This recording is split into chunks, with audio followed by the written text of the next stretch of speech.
Hello everybody and welcome to Doing Stuff and Things Utah. Now this is the continuation of the Canara Falls Trail. I say continuation because most of these adventures that I do are multiple adventures packed into one camping trip. And I'll post a link to the Canara Falls Trail at the end of this one because if you haven't seen it, it's one of my favorite. It literally has all the ingredients for a perfect hike. So I hit the trail at Canara Falls at about 9 a.m. Finished the trail at about 12:30. So I'm gonna head 30 miles down the road to find a good camping site because my primary destination for this adventure is the Candy Cliffs and I wanna see that at sunrise. So that's what we're gonna do. But first, I have to go find a good camping spot. Let's go.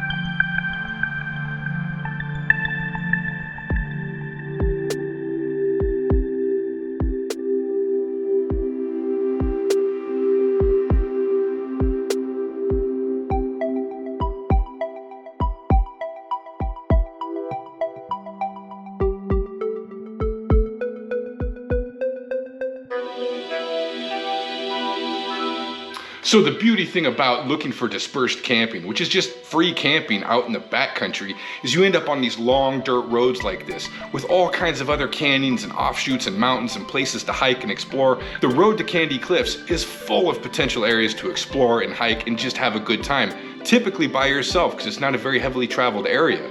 But I'm gonna find a spot right on top of a slot canyon. In fact, one of my favorite spots I've ever camped. I believe the name of the canyon that I'm camping on right here is Yankee Doodle, at least according to the map. And it's only a few miles down the road from the Candy Cliffs trailhead, so it's a perfect location for me, and I had it all to myself. Check out this area and tell me you wouldn't enjoy hiking here.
Now, one of the great things about the Candy Cliffs area is it's a very short hike. It's only like 1.5 miles, and the only really difficult part of the trail is the very end where you have to go up a sand dune. But it's very short, so it's pretty easy hiking in and out. And once you get to the Candy Cliffs, it is wide open. You can hike anywhere you want to go. Anywhere you can get to safely is totally good to hike. And so it's just an amazing area. And everything I've read about this, almost everyone has the exact same opinion. It's one of their favorites because not a lot of people go there, so you can typically have the place all to yourself, and it's just wide open and beautiful to explore. So check this out, the Candy Cliffs, Utah.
when you're out and about doing stuff, look for things that stand out.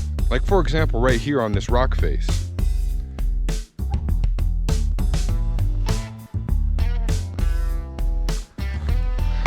Now I haven't seen anything else like that in this whole area. Perhaps it's completely natural, but the fact that there are no others makes me think this is made by ancient Native Americans. What it looks like, at least, is a grinding stone. You put the grain in there, grind, grind, grind, to make your food, or your bread, or your flour, or whatever. And there's a couple of them.